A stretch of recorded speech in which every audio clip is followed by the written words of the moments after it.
Welcome everyone. Thank you very much for coming this evening, and we're very happy to host Professor Gormez, who one of the notable figures in the Muslim world and also around the world as we currently stand. Nida Trust is very much closely linked with Professor Gormez, Professor Rajab, Professor Murtaza Badir, and other top notable scholars from Turkey. And the reason being is because there's a great man who passed away. May Allah grant Jannah to him. Is Sheikh Mehmet, who is the Sheikh of Professor Gormez and Professor Rajab and others, and also Sheikh of our chairman, Haji Mutallib, who will be here, inshallah, very soon. Professor Gormez is a traditionally trained alim, and of course an academic as well. But since the Ak Party came to power, Professor Gormez took the responsibility of being the president of Diyanet. Diyanet is an organization that was set up after the Republic, which was to support the Turkish community in particular with religious affairs. But it continued to remain a kind of a Turkish organization and almost insignificant at a national level as well as at the international level as well. But since Professor Gormez came to take lead of that institution, alhamdulillah, it became probably the most significant institution in the country and now internationally. Diyanet continues to work in all over the world. Now there's massive projects that has been led and initiated by Professor Gormez in Central Asia. And as you know, Central Asia is where a lot of our key scholars are from. And Turkey is doing great work in Central Asia to revive that tradition of scholarship again. Balkans, another area, Africa, Central America, as well as South America. And of course in Europe and North America as well, without saying. There's a lot of work that Professor Gormez has done in order to put those infrastructures in place, and alhamdulillah now Diyanet is doing a huge amount of work in trying to promote Islamic education and religious affairs all around the world. But the most significant work that you see is the transformation that Turkey has gone through within the last 10 to 15 years. Now we are all interested to find out what Turkey is doing. Of course, we got the president there who is leading the way, but and I don't want to praise Professor in front of him, but I think he deserves the praise. Is that what you see in terms of the religious revivalism is this man here behind the scene who led everything, and so we're so honored to actually have him here. One particular example I give you is when the coup happened. And this coup was quite an extraordinary type of coup, really, because it's different from any other coup that has happened in Turkish history. It is actually a religious organization doing it, so-called religious organization. But the interesting thing is that every single mosque, subhanallah, the imams were doing salawat to encourage people to come on the street. And that instruction came essentially from Professor Gormez. And that led to the public uprising, which then defeated that revolution. And it will be written on history that that was the turning point in Turkish history and also the Muslim Ummah history. Because if Turkey went, I think the Ummah would have been in massive trouble. So subhanallah, we are in a presence of a great man here, and he's got a lot of great things to say. Please do listen to him very carefully. You are the young alims, you are the young leaders of the future, and inshallah, we're hoping that you will lead the ummah in the right direction, inshallah. Bismillahir Rahmanir Rahim. Alhamdulillahi Rabbil Alameen, wassalatu wassalamu ala Rasulina Muhammadin wa ala alihi wa ashabihi ajma'in. بداية أقدم تحياتي الخالصة وأتشرف بأن أتحدث أمام علماء الشاب وعلماء والشابات الإخوة والأخوات. نعتذر للتأخر، وأيضا أنا شخصيا بعيد عما قال فيز العلي عني. أنا طالب العلم فقط، يعني هو أوصفني وحملني ما لا طاقة به يعني. نعم. طيب، بسم الله الرحمن الرحيم. Professor Gormez being very generous to me, mashallah, breaking it down very nicely. So, Bismillah ar-Rahman ar-Rahim. I'll speak as if the Professor is speaking, inshallah. First of all, it is an honor to be speaking among you, young scholars and leaders, men as well as women. And apologies, please accept my apologies for the delay in arriving. I am far removed from what Brother Faisal has said in his introduction of me. I am but a student of knowledge, and he has made it difficult for me by introducing me in that way. كان عالم من علماء باكستان دكتور حميد الله، أنتم كلكم ممكن تعرفونه رحمه الله. هو أستاذي أيضا في الجامعة. أستاذي كان تلميذه في باريس، وزار تركيا مرات. زار تركيا لإلقاء المحاضرة في السبعينات، فخاطب الناس في بداية الكلمة، قال لهم: يا أيها الناس، هل أخاطبكم أو أتحدث إليكم بلغة أمكم أو بلغتي أنا؟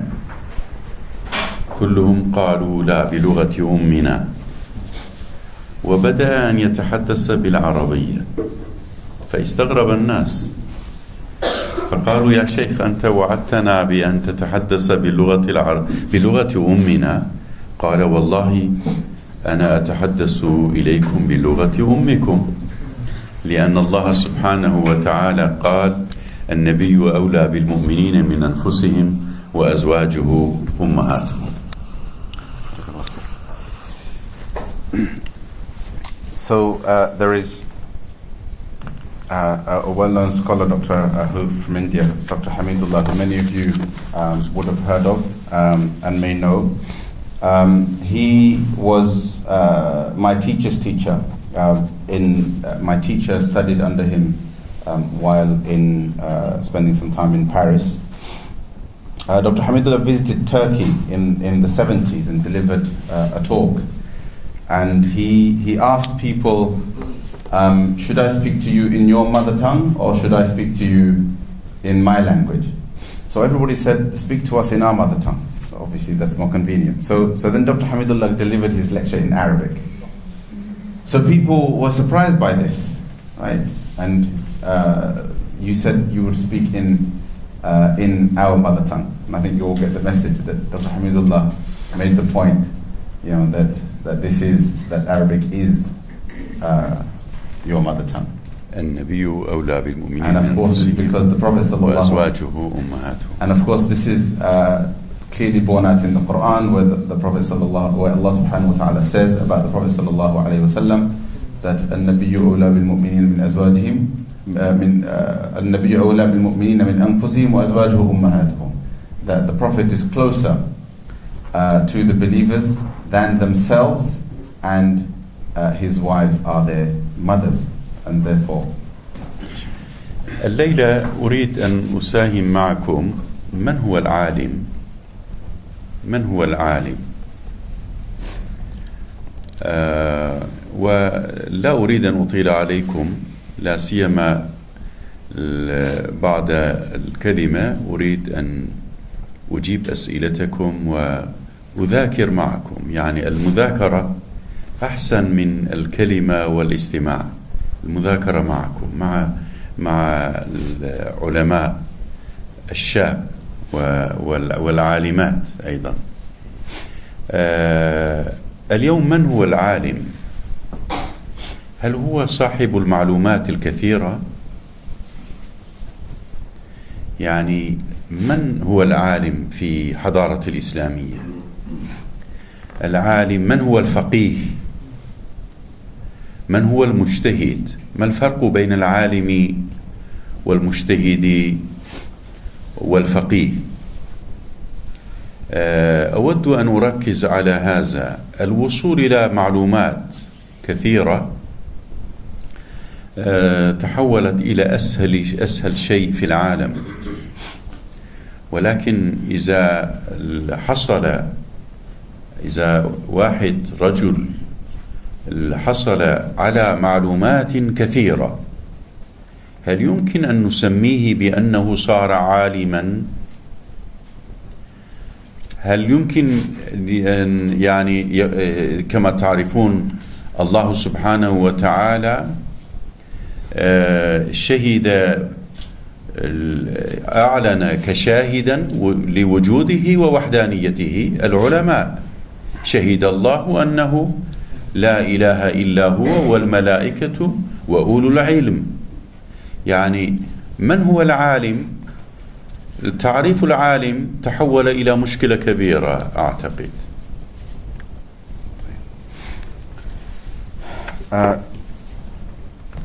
Tonight, I want to share with you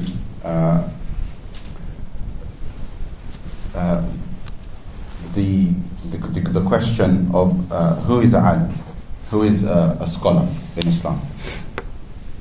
And I don't want to prolong because I would prefer to move on to questions and answers and discussions, which is better, which is a better format than just one person delivering a talk from the front.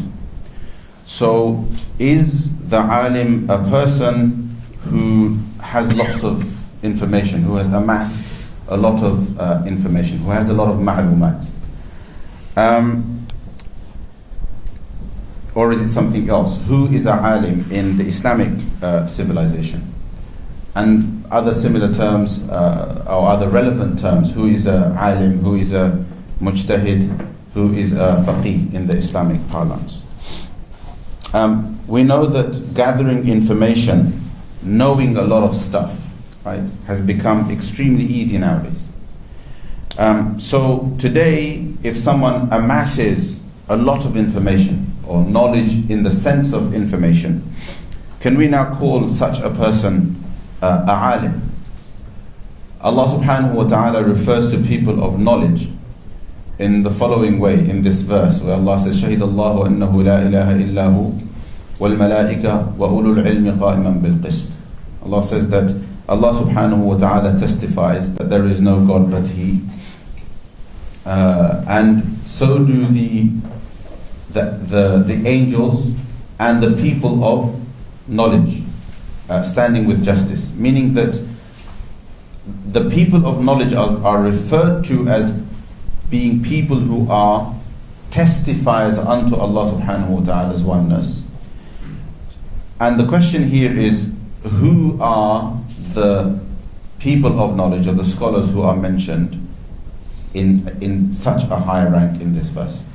في بداية تأسيس علوم الإسلامية علماء الحديث كانوا يقصدون من العلم الروايات والأحاديث فقط، وعلماء القراءة كانوا يقصدون من العلم القراءة فقط، والفقهاء كانوا يقصدون من العلم الفقه فقط. لأجل هذا انقسموا بينهم، بعضهم قالوا للمحدثين العلماء فقط، وبعضهم قالوا للقراء العلماء فقط، وبعضهم قالوا للمفسرين، ولكن الأغلبية كانوا يقصدون الفقهاء. مرتبة الفقه كانت أعلى مرتبة من مراتب العلوم. In the early days, you had the ulama of hadith who were concerned about the transmission of chains of narration from the Prophet sallallahu alaihi wasallam. When establishing Islamic knowledge. Yes, and establishing the authenticity of Islamic knowledge. And the Qurra, or the word is translated as reciters. So the reciters were were concerned about the Quran and the recitation of the Quran, and the meanings of the Quran. And then you had the fuqaha, the jurists, who were concerned about understanding the rulings of Islam, understanding what it is that Allah subhanahu wa ta'ala wants of us in terms of our actions. So people compartmentalized, and therefore some, depending on the context they were referred to the scholars of hadith as ulama, some referred to the scholars of qira'ah as ulama, some referred to the scholars of fiqh as ulama. But by and large, it is the people who engaged in fiqh who were considered to be the ulama. وبعد عصر في بداية الحضارة الإسلامية واجه العلماء المسلمين مع حضارات أخرى، حضارة اليونان، حضارة روما، حضارة الفرس، وأيضا واجهوا الفلاسفة، واجهوا علم المنطق، علم الفلسفة، وبدأ الخلاف هل الحصول على هذه العلوم أيضا بالنسبة لعلماء مهم أو غير مهم، أو جائز أو غير جائز. بدأ هذا النقاش بين المسلمين، وانقسم العلوم إلى علوم عقلية وعلوم نقلية. وبعض الناس كانوا لا يقولون لمن لا يجمع بين العلوم العقلية والنقلية علماء، وبعض الناس حصروا آراءهم على علوم النقلية أو الشرعية فقط. After some time, the scholars of the Ummah, they faced or they interacted with other cultures and other trends, and people from other cultures, other trends and other lands, and they faced they encountered Greeks or Hellenistic thought, and this brought them face to face with new ideas, with different ideas, different philosophies, different ways in which theology was addressed. And so you had the birth of falsafa, or philosophy of that time, classical philosophy, as well as theology or kalam. These things came to be. So ulama in those days debated. They had a debate about whether these things were even permissible, first and foremost, and kind of as a result of this debate, you ended up with some considering those who you ended up with a classification of knowledge in terms of aqliya and naqliya, transmitted knowledge or traditional knowledge and rational knowledge. There were these two classifications. And then ulama, according to some people, were those who combined the two, who were able to combine both the rational sciences or rational knowledge as well as the traditional knowledge or the transmitted knowledge, whereas other people only considered those who held transmitted knowledge to be the ulama. في عهد خليفة المأمون بدأ النقاش بين العلماء، حتى خليفة مأمون جمع كلا الفريقين في نفس المجلس، وبدأوا النقاش، يعني هل يجوز ترجمة الكتب الفلاسفة من لغة اليونان إلى لغة العربية أم لا يجوز.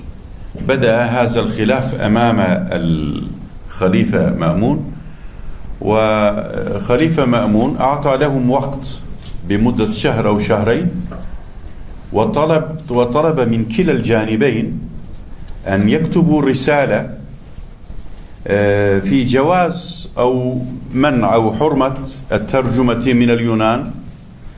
بعض الناس قالوا أمامنا تحديات، علينا أن نتجاوز هذه التحديات، علينا أن نفهم وهذا واجبنا. وبعضهم قالوا لا، هذا سيفسدنا. لأجل هذا ناقشوا، وبعد شهر أو شهرين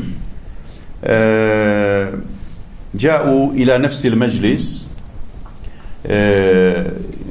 وفد من العلماء، هم كتبوا كتاب المسمى بالبرهان في وجوب الترجمة من اليونان. ولكن الفريق الثاني كتبوا نفس الكتاب بنفس الاسم، البرهان في حرمة الترجمة من اليونان. نعم. So, in the time of the Khalifa Ma'mun, these debates were at the forefront. These debates were happening. So, the Khalifa Ma'mun gathered scholars from both camps and hosted a debate among them regarding whether it is permissible to take the knowledge of Hellenistic philosophy, whether this is something that the Muslims should take and learn from and interact with. So he gave them a month or two to go away and produce some sort of response as ulama to this question. So they went away, and there were debates, and the perspectives were either that it is avoided and we stay away from it because it's something new and something that's unfamiliar to the Muslims, and others said that no, this can be beneficial and we should interact with it and benefit from it. And so these scholars then produced, one group came and they produced a work called Al-Burhan fi Bujub al-Tarjumati min al-Yunan, that which translates as the criterion or the ultimate evidence in favor of the obligation of translating from the Hellenistic philosophers or the Greek philosophers, right? Yet another group produced a book of the same name with the same title, Al-Burhan fi Hurmati Tarjuma min al-Yunan. So starting with the same title, that the ultimate proof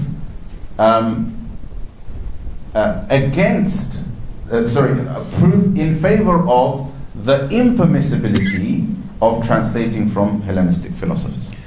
واستمع الخليفة مع علماء وأمر بتأسيس بيت الحكمة للترجمة من اليونان، وأيضا أعلن بأن من ترجم من الفلاسفة اليونان إلى لغة العربية لقد يعطى له بوزن الكتاب الذهب.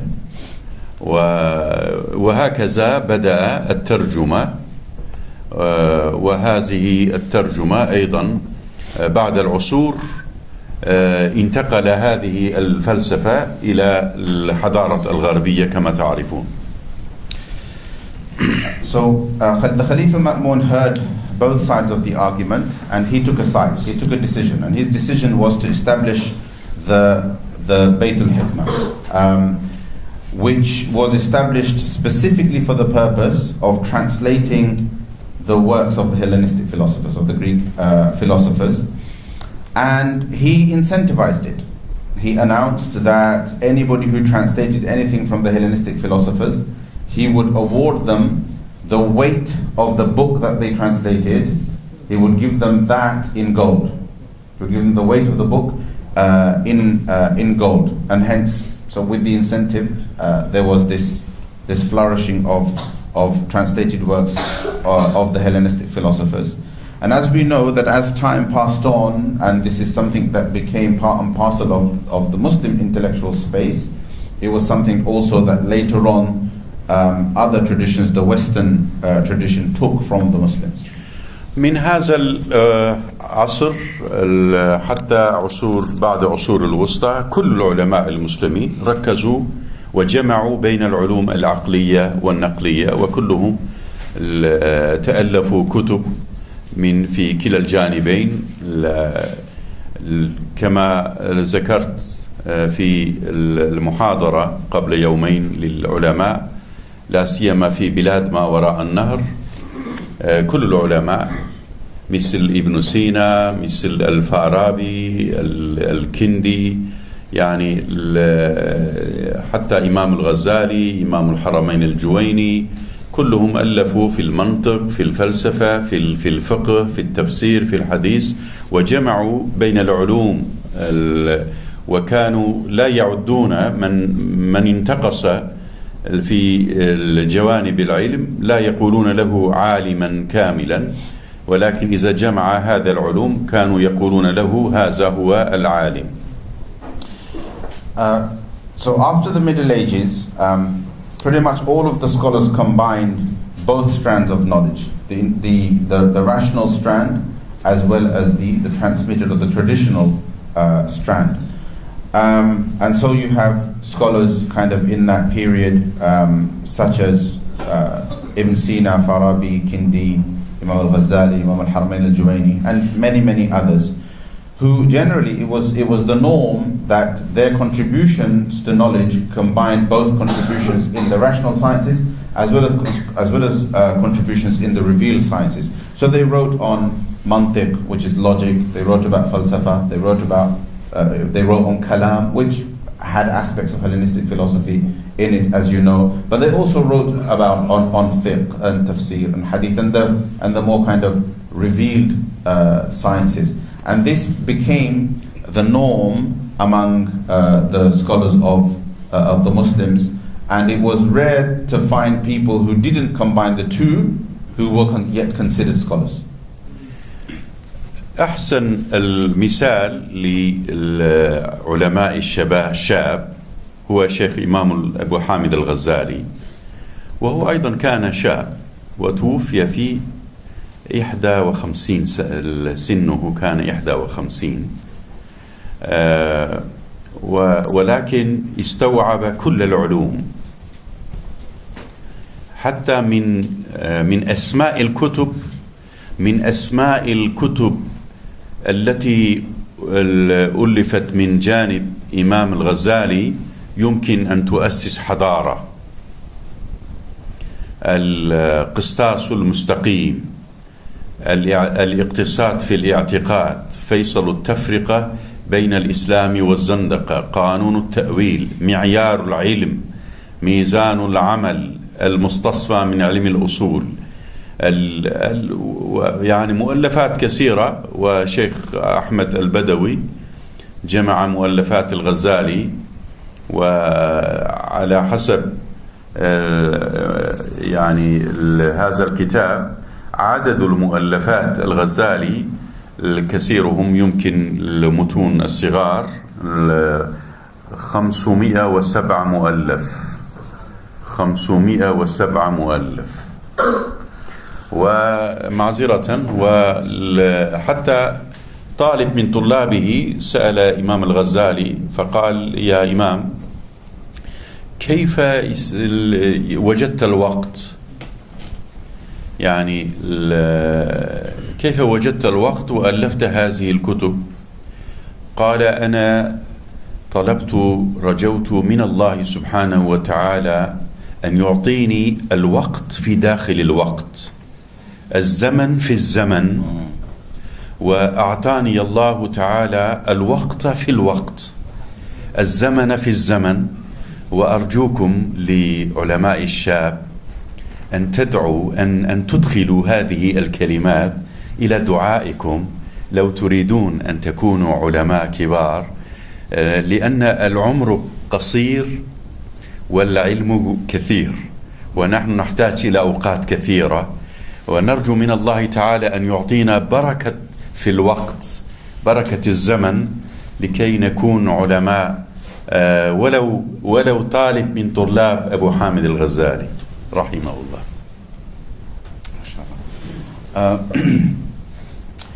The best example or role model for young scholars and young ulama or students of knowledge is Hujjatul Islam al-Ghazali, rahmatullahi alayhi. He himself was young. He was from the youth. He died when he was only 51, right? So he was active at a young age. He gathered all of the sciences And they say that if you look at the names or the titles of Imam al-Ghazali's books, and I think what the Sheikh was trying to say was, if you look at the breadth, the range of the titles of these books, then his books alone can become the basis of a civilization. His books alone can become the basis of a civilization. And the Sheikh then mentioned some of the names of Imam al-Ghazali's books, ranging from spirituality to philosophy to usul al-fiqh and so on and so forth. He mentioned some of the names. A scholar called Ahmad al-Badawi tried to survey and count all of Imam al-Ghazali's books to see what it comes to. And according to his findings, Imam al-Ghazali's books, including the larger books as well as some of the smaller rasail, the smaller booklets if you like, it came to 507. It came to 507 works. One of Imam al-Ghazali's students asked him, Sheikh, how do you find the time to write all of these books? So he said that I prayed to Allah subhanahu wa ta'ala that He gives me time within time. That Allah creates for me time within time. And so Allah gave me time inside of time. And Sheikh Gormez is saying that I request that all of us here, that you also include these words in your du'as, so that we can also have time within time. Because as young ulama, we have a lot to do, but very little time to do it in, and therefore we need barakah in our time. وأرجوكم شيء ثاني من إمام الغزالي رحمه الله، أن تقرأوا اعترافاته في المنقذ من الضلال، حتى يعني في كل 6 أشهر على كل عالم أن يعيد النظر إلى هذا الكتاب، ويقول يعترف ويقول يعني أنا كنت في قمة العلم، أنا كنت في قمة العلم، ولكن أقرب الناس إلى النار. أنا كنت في قمة العلم ولكن أقرب الناس إلى جهنم. لأجل هذا هو ترك الديار، ترك الأهل والأسرة، وهاجر إلى دمشق، وكنس جامعة أمية، كان مكنس، كنس جامع أمية، وعاش في غرفة صغيرة في المنارة.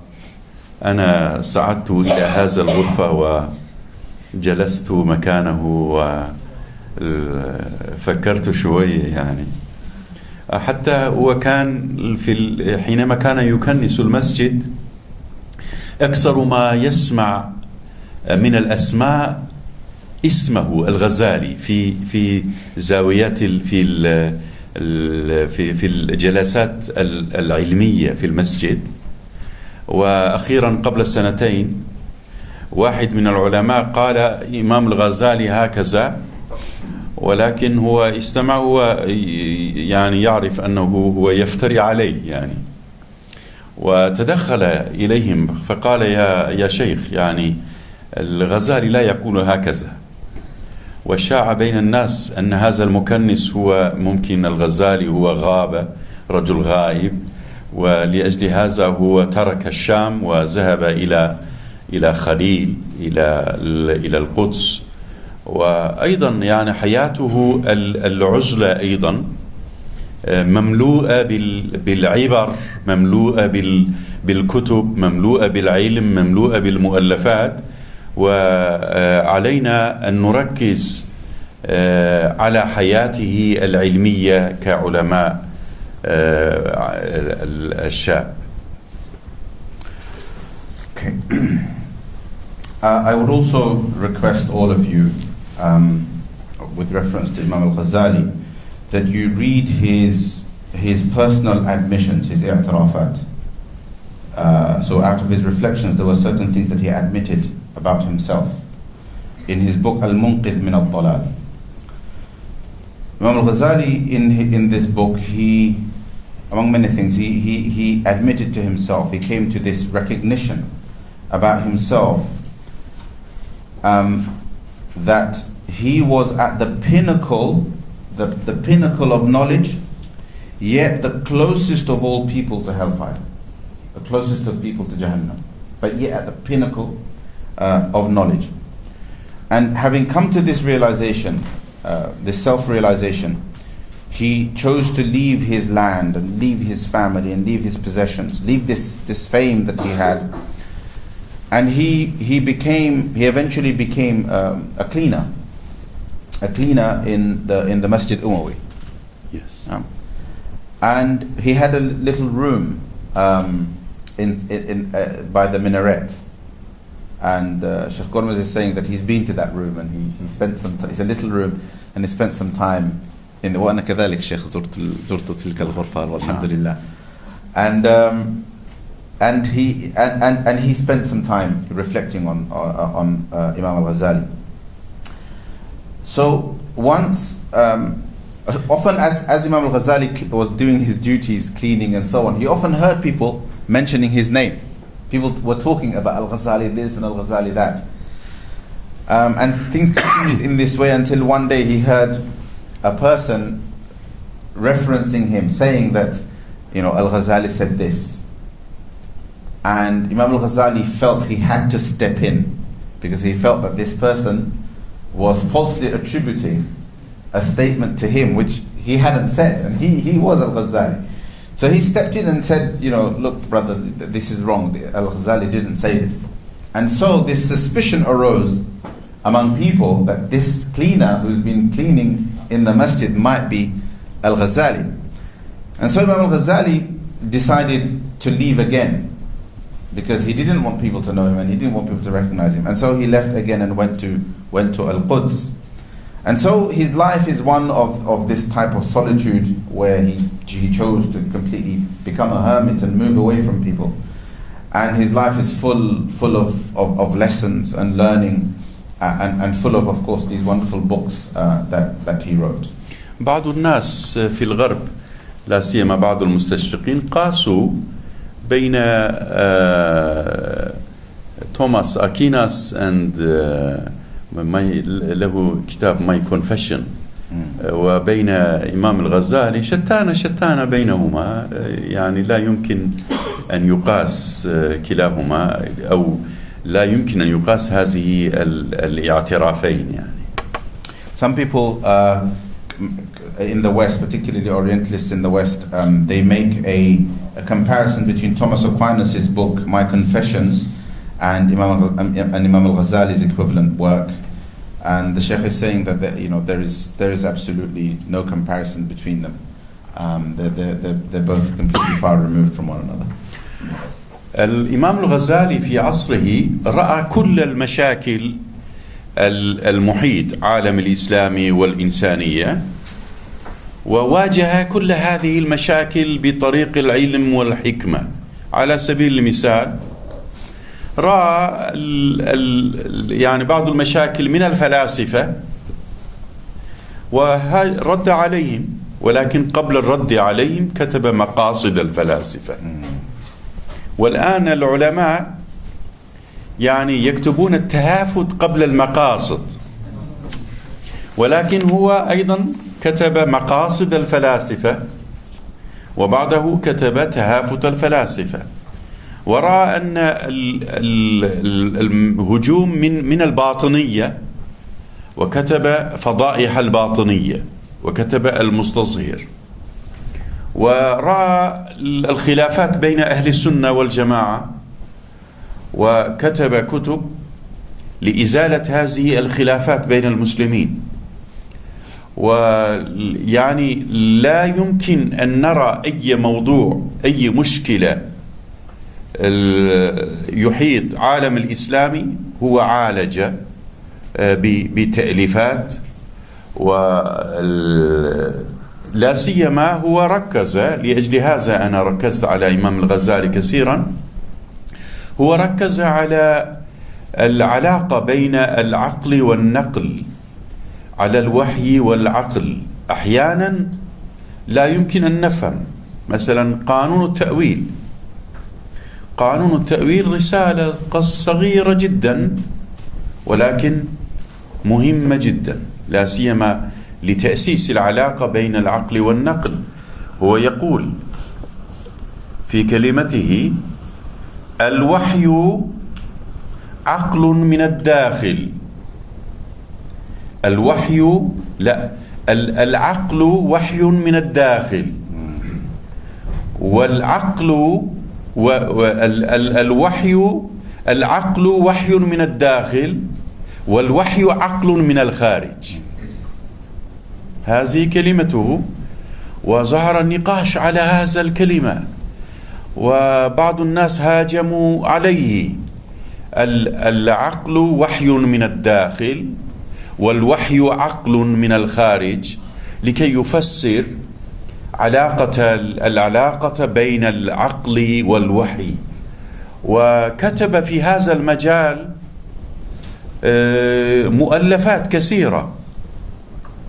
مؤلفات كثيرة، وفي كل كتبه ركز على الجمع بين العقل والنقل، بين العقل والوحي، وهكذا. So Imam al-Ghazali, he saw all of the difficulties faced by people in the Ummah, by the Muslim Ummah.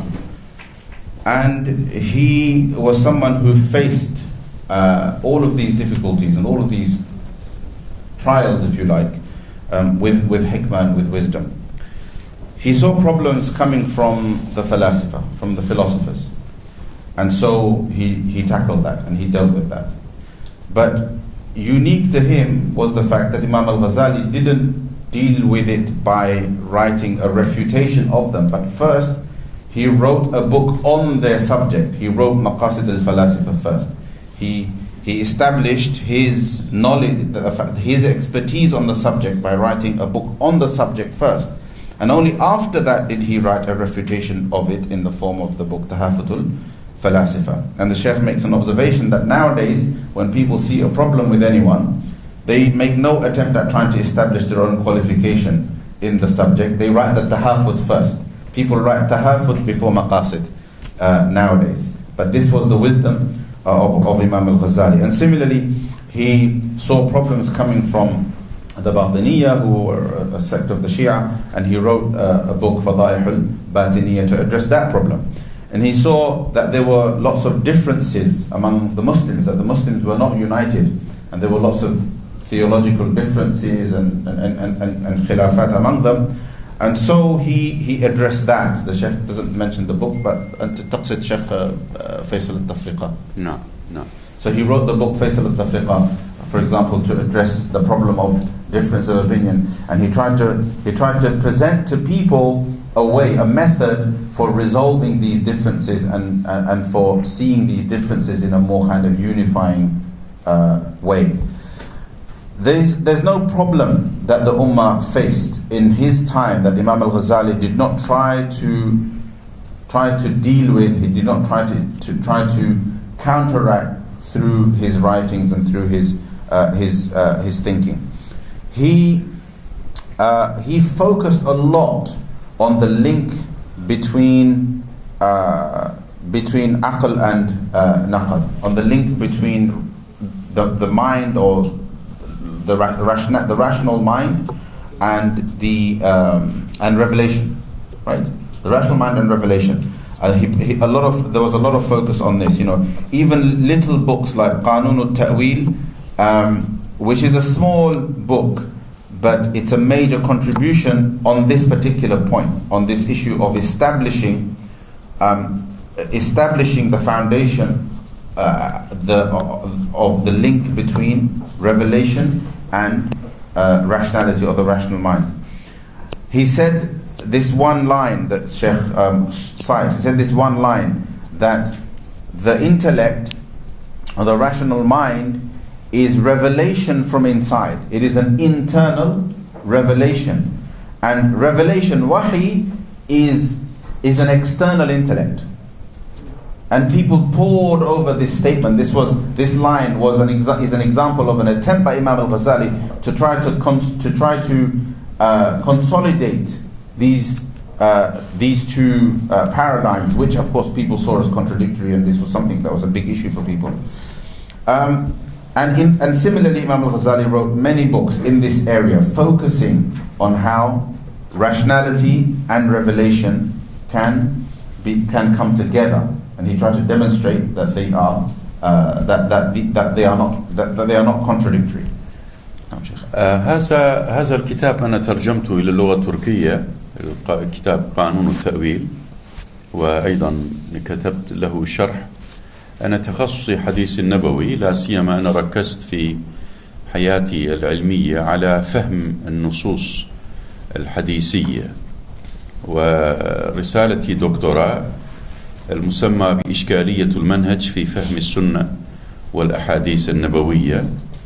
وحينما قرأت هذه الرسالة الصغيرة، بطريق هذه الرسالة فهمت آلاف من الأحاديث النبوية فهما صحيحا.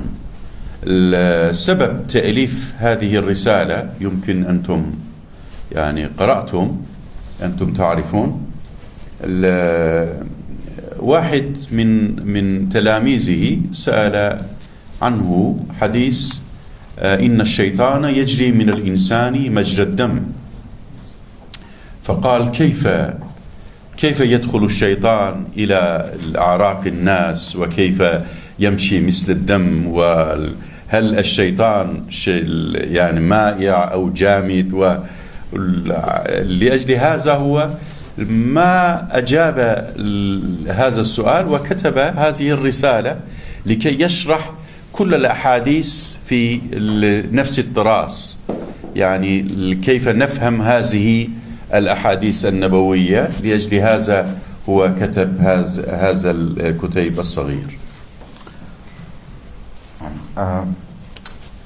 So the Sheikh is saying that this book, Qanun al-Ta'wil,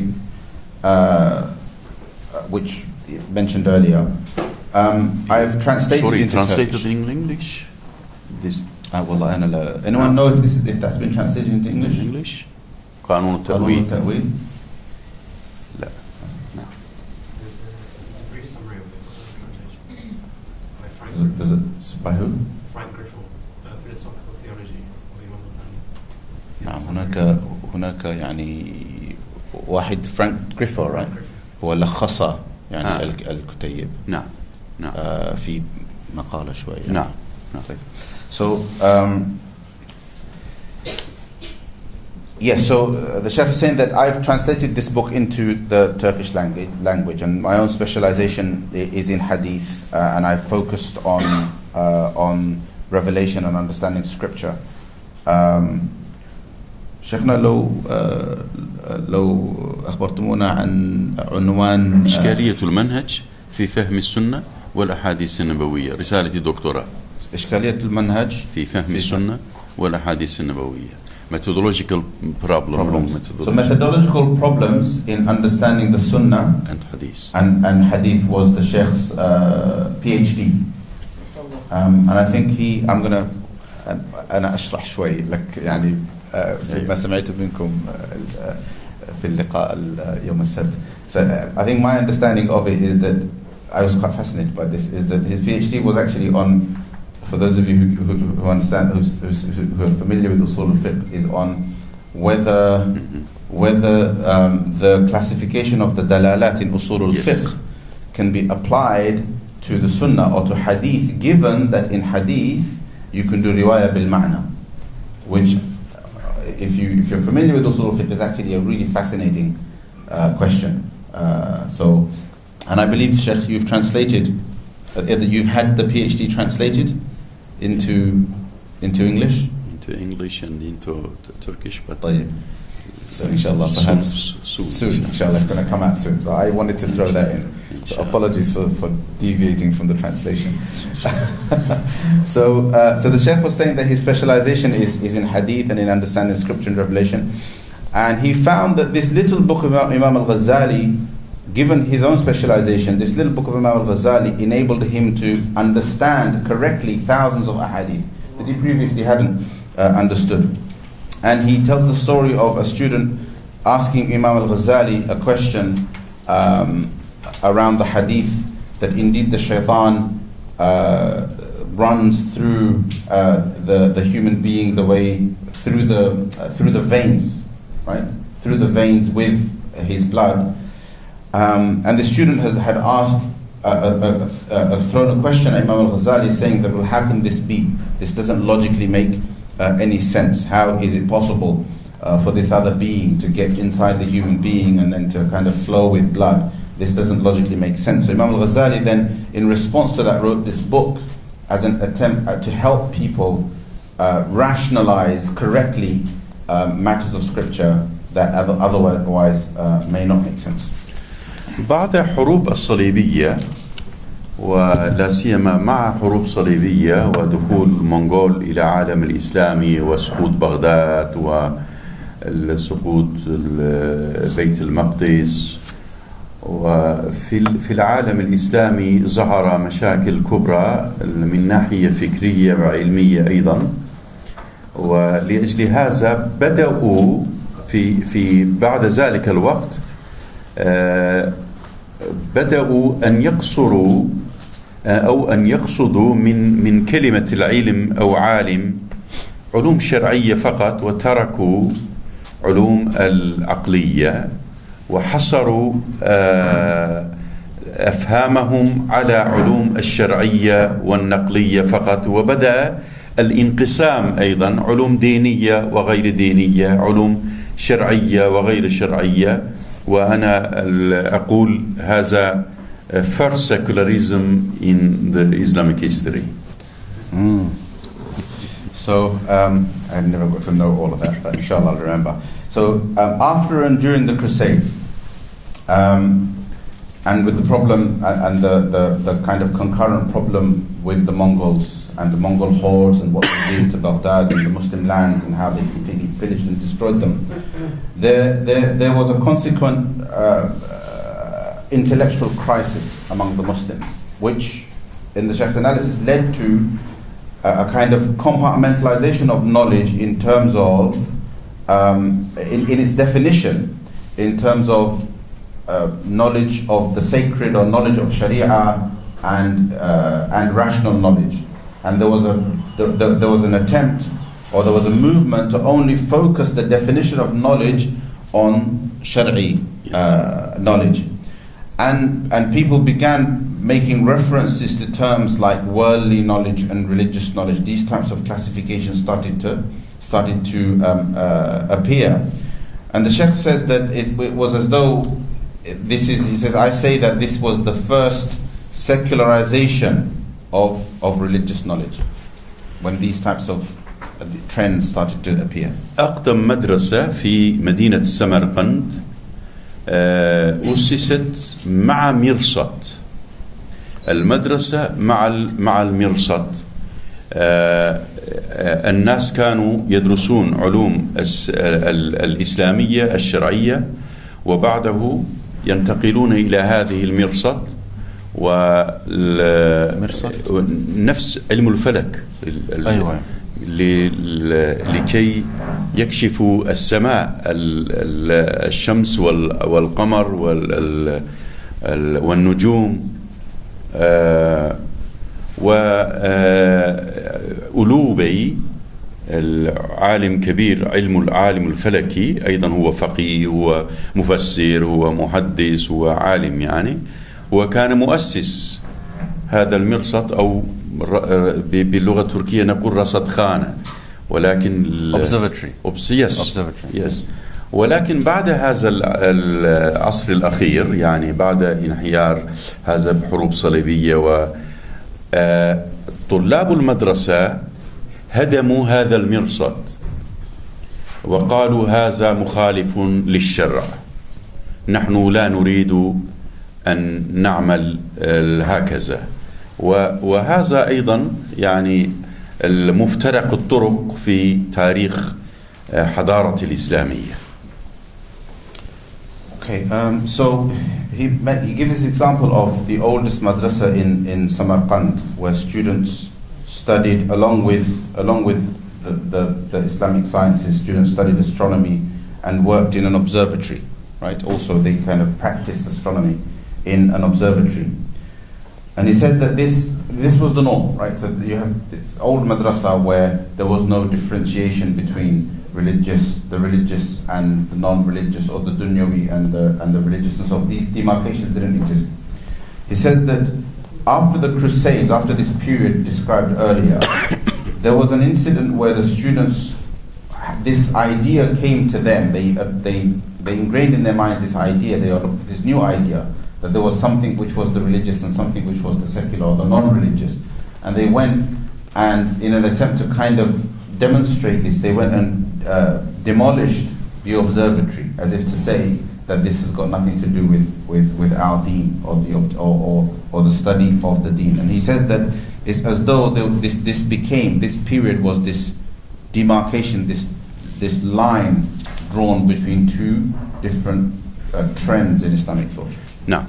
وبعد هذا إذا نظرنا إلى الكتب، القصد من العالم عالم الشرعي، عالم الديني، عالم فقط، يعني حتى على سبيل المثال علامة إمام شوكاني هو يعرف العالم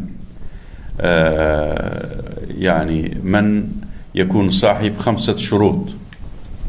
الأولى عالما بالنصوص، نصوص القرآن والسنة، والثاني عارفا بالإجماع، والثالث عالما بلسان العرب، والرابع عالما بأصول الفقه، والخامس عالما بالناسخ والمنسوخ. من يعرف هذا فهو عالم بأكمله. So after this period, if we look at the books and we look at how a alim is referred to, we will find that a alim is referred to in the religious sense, that alim is a religious scholar, somebody who knows the religious sciences. So interestingly, Ash-Shawkani, when he defines the alim, he defines the alim as somebody who has 5 conditions inside of him. That he is somebody who is knowledgeable of scripture. He has knowledge of scripture. He is alim bin nusus. He has knowledge of the consensus of the Muslims. He has knowledge of ijma'. He has knowledge of the language of the Arabs. And he has knowledge of usul al-fiqh. And he has knowledge of the abrogator and the abrogated, of an-nasikh wal-mansukh. He defines the alim as somebody who has knowledge of these 5 things. To him, that's the alim, which seems to be a departure in the definition of who a scholar is. في القرآن الكريم الله سبحانه وتعالى يصف بعض العلماء بالراسخون في العلم، الرسوخ في العلم. علينا أن نركز على هذه الإفادة، يعني ما معنى الرسوخ في العلم. كما تعرفون الرسوخ يستعمل للأقدام، الرسوخ في الأقدام، الثبات على الحق، الثبات على الحق. لأجل هذا يقول الله سبحانه وتعالى والراسخون في العلم يقولون آمنا. وهذا مهم أيضا. ابن القيم يقول إن الراسخ في العلم لو وردت عليه من الشبه بعدد أمواج البحار ما أزالت يقينه. الراسخ في العلم لو وردت عليه من الشبه بعدد أمواج البحر ما أزالت يقينه فهو الراسخ في العلم. So we see that in the Quran Allah subhanahu wa ta'ala describes some scholars or a particular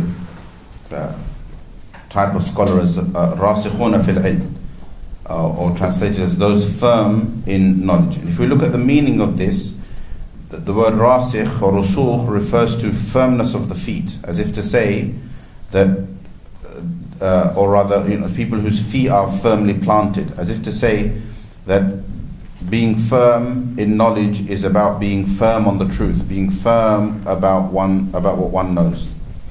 And the Shaykh then mentions a quote. Ibn al-Qayyim. Ibn al-Qayyim says that that the person who is firm in knowledge is the person who does not waver regardless of the shubha, of the doubts that come his way. أقص لكم قصة أيضا تضحكون. وعلامة تفتزاني تعرفون هو عالم كبير، كان له جلسة مع طلاب العلم، ولكن جاء واحد من الدراويش من الصوفية وأسس مؤسسة جنب مدرسة العلامة تفتزاني، وكل الناس من حلقة تفتزاني انتقل إلى حلقة الشيخ، حلقة الصوفي الدرويش. وأخيرا جاء يوم فرأى الطالبين فقط، فقال: أين الطلاب؟ قال: كله ذهبوا إلى حلقة الدرويش. قال: هيا نذهب نحن أيضا. فدخل إلى مجلسه. الشيخ الصوفي هو يجلس على كرسي كبير، والناس حوله كلهم طائعين يستمعون إليه، وفي نفس الوقت كان يقرأ من القرآن الكريم الآية من سورة الرحمن: استعيذ بالله، كل من عليها فان ويبقى وجه ربك، ولكن هو يقرأ ذي الجلال والإكرام. وتفتزاني انتهز الفرصة فقال: يا شيخ، أنت جاهل، أنت لا تعرف الآية، اقرأ صحيح. قرأ مرة أخرى: قال: كل من عليها فان ويبقى وجه ربك ذي الجلال والإكرام. قال: لا، هو ذو الجلال والإكرام. قال: لا، هو ذي الجلال والإكرام. هذا قصة. وأخيرا الشيخ قال: سأفتح الحجاب وسيمكن أن نرى كيف هذه الآية مكتوب في لوح المحفوظ. قال: تفضل. ففتح النافذة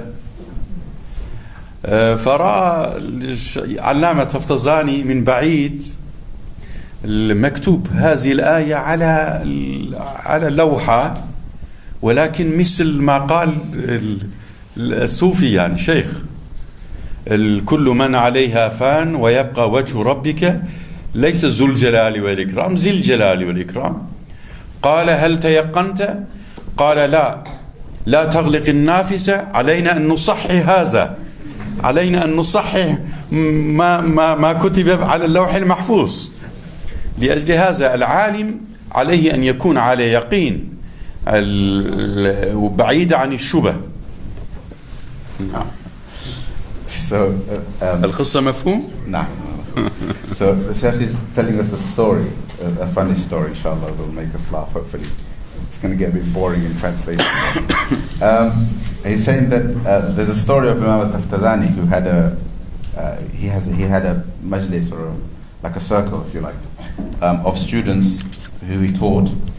And one day a darwish or a Sufi sheikh came and set up a madrasa next door, and started to invite students to his classes. So slowly people started to go to the Sufi sheikh's class. And one day Imam al-Taftazani arrives to his class and finds that there's only 2 students. Right? Everybody else had gone to the Sufi's class. So he says, well, what's happened? Right? So they said, this new Sufi teacher that's come and he's opened his classes, everybody's gone over there. So Imam al-Taftazani said, well, in that case, let's us go as well. Right? So they all walked over to the Sufi Sheikh's class.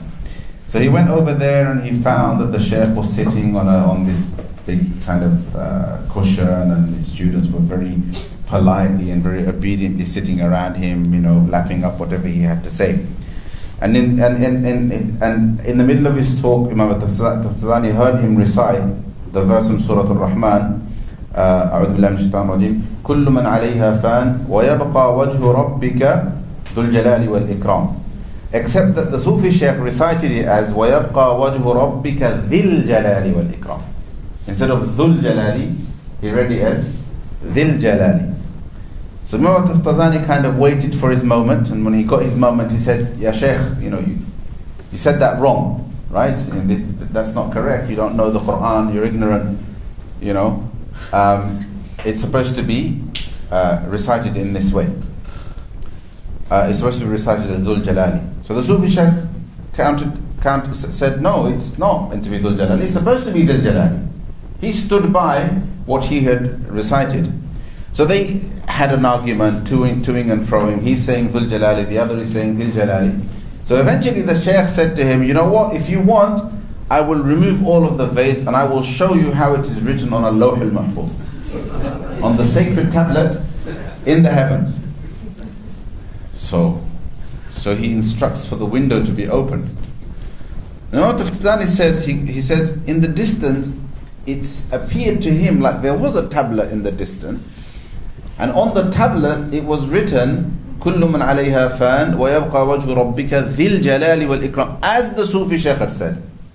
As if he looked at it and he thought, so as if the guy's proven his point. So Tafdani said, no, actually, go over to that tablet and correct it, because that tablet is incorrect. It needs to be corrected.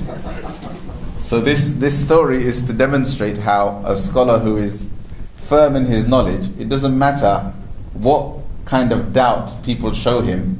If he's firm in his knowledge and convinced of his knowledge, he doesn't budge, no matter what the situation is. أطلت عليكم ولكن علينا هيا نسأل إذا صاحب العلم صاحب العلوم إذا ما عمل بعلمه هل يمكن أن يسمى هو عالم؟ يعني العالم صاحب المعلومات فقط، أو إذا ما عمل بعلمه هل يمكن أن نقول هو عالم؟ في الحقيقة لا سيما التصوف الصحيح، يعني أهل الصوفية ركزوا على هذا السؤال، وعلماء كبار صالحون أيضا ركزوا على هذا. إمام الغزالي هو يقول 5 من أخلاق العلماء: الخشية والخشوع والتواضع وحسن الخلق والزهد. الخشية، الخشوع، التواضع، حسن الخلق والزهد. لأجل هذا يعني من غير حد أنا أوصي علماء الشاب لا سيما الجمع بين العلم والعمل، وأوصي نفسي أولا وأوصيكم ثانيا أن نركز كيف نجمع بين العلم والعمل.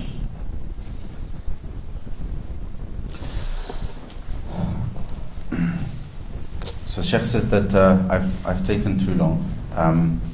However, we need to ask ourselves, when a person of knowledge does not practice upon his knowledge, can we call him a alim? In particular, the true Sufis and the true great ulama have focused on this question, of whether somebody who doesn't practice his knowledge can be considered a alim. And so Imam al-Ghazali says that a scholar has 5 qualities.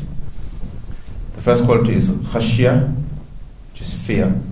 The second quality is khushu', but it's like we can translate it as devotion as well as kind of humility or humble devotion, if you like.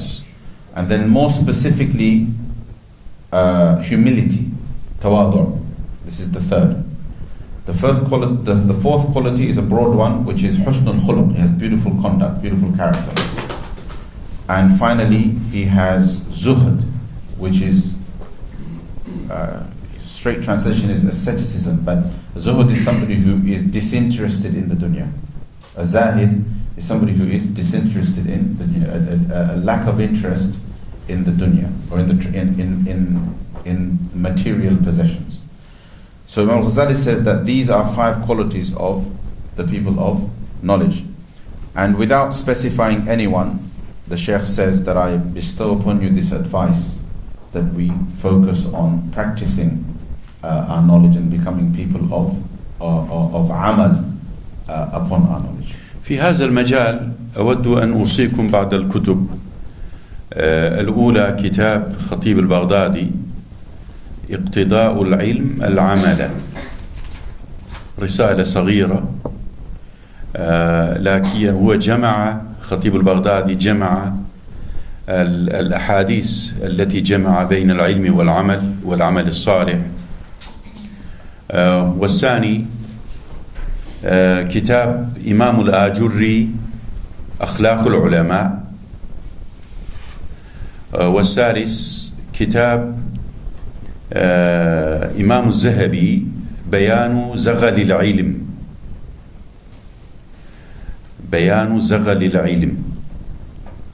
والرابع كتاب ابن عبد البر جامع بيان العلم وفضله، وفصل مهم عن هذا الجمع بين العلم والعمل. وأخيرا أوصيكم بكتاب ابن الجوزي تلبيس إبليس، كيف يعني الإبليس كيف يلبس العلماء، أو كيف يغش العلماء، أو كيف يلبس المفسرين والمحدثين والفقهاء والمفتيين. وهذه الكتب مهمة في الجمع بين العلم والعمل الصالح. So, in this context, in the context of this question of combining knowledge and practice, I would like to recommend some books to you.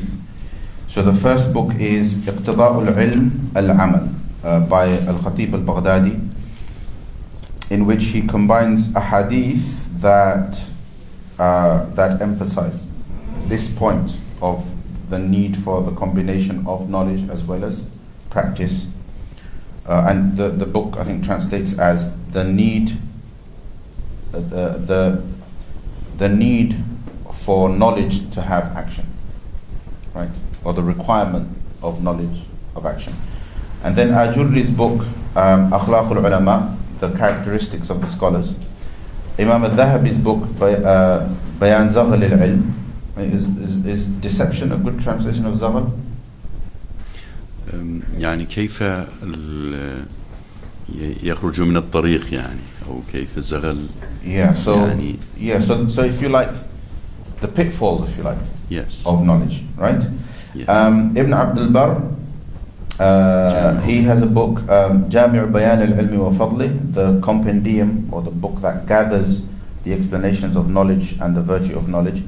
Imam Ibn al-Jawzi has a book called Talbis Iblis, which is a famous book, which is the deception of the shaitan, in which Ibn al-Jawzi looks at how different categories of people, including scholars and different people, and different people, the muhaddithun and the mufassirun, and different categories of people are deceived and tricked by the shaitan. He goes into it in detail.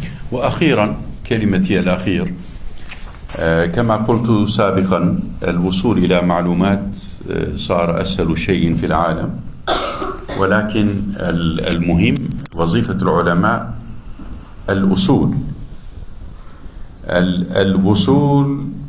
بدون أصول لا يمكن. الوصول إلى أي حقيقة أو إلى أي صواب بدون أصول لا يمكن. وعلينا كعلماء أن نركز على الأصول. أقصد من الأصول أصول الدين، أصول الفقه، أصول التفسير، أصول الحديث وعلوم الأصولية. وأيضا نحن نحتاج إلى تجديد الأصول، ونحن في هذا العالم نحن نحتاج إلى تجديد الأصول أيضا. يا ليت كان لي وقت ماذا أقصد عن تجديد أصول الفقه. وهذه أيضا محاولة القديمة بدءا من البداية، لا سيما المقاصد نوع من علم المقاصد نوع من الأصول. بدأ كل الكتب المقاصد يبدي هذه المسألة مع الإمام الحرمين الجويني، ولكن يعني قبل إمام الجويني أيضا علماء كبار ركزوا على أصول المقاصد، وإمام الجويني وتلميذه إمام الغزالي، وبعده عز الدين بن عبد السلام وتلميذه شهاب الدين القرافي، وبعده ابن تيمية وتلميذه ابن القيم، وبعده لا سيما في الأندلس ظهر مكتب مدرسة المقاصدية. ونحن في هذا الصدد نحتاج إلى تجديد هذه علم المقاصد وأصول المقاصد لكي نواجه التحديات تجاه الإسلام وعلى العالم الإسلامي. Lastly, it is easy, like I said before, it is easy to gather knowledge. It is easy to gather information, to just hoard, have lots and lots of kind of general knowledge. However, the distinction of the ulama, or the distinct duty of the scholars, is the usul, is the principles. And he says that al-wusul biduni usul la yumkin, that to reach one's objective without the principles, without the usul, is not possible. And by usul, he refers to the sciences such as usul al-din, which particularly addresses, of course, the scriptures, or the scriptures from which we take the deen. So people often include things like theology and the study of Quran and Sunnah and so forth in usul al-din. Usul al-fiqh, usul al-hadith, usul al-tafsir, these subjects are all, they come under what he means by the usul, and that this is the distinction of the scholars. The scholars need to specialize in these. And in addition, we need tajdeed of the usul as well, that the usul need to be looked at, we need to re-engage with the usul, and we need to reinvigorate our knowledge of usul and our understanding of usul, and there needs to be a revival as well as a renewal of our knowledge of usul. He says, if only I had time, then I would go into what I mean by the renewal of usul. And this is something that, the renewal of usul is something that the ulama have done over time, and ulama have continuously looked at this. And a part of usul, or an attempt at this, is ilm al-maqasid, or the knowledge of the objectives of the religion, of the sharia. And this is something that ulama have continuously contributed to over time. Ulama such as al-Juwayni and Izz al-Din ibn Abd al-Salam, I may miss one or two names, Imam al-Ghazali, Imam ibn Taymiyyah, after him his student Ibn al-Qayyim. These are all people who have contributed to the topic of maqasid, or understanding the greater, or the meta objectives of the deen and of sharia. في هذه الأيام أو الأشهر أنا ركزت على هذه المسألة، وأنا الآن أكتب كتاب عن المقاصد، وأود أن أذكر بعض العناوين فقط. الأولى مقاصد التكوين، مقاصد خلق والكون، أو مقاصد العمران كما قال ابن خلدون. والثاني مقاصد التنزيل، لماذا أنزل الله تعالى الوحي وأرسل رسول وكتب، ومقاصد أساسية في التنزيل.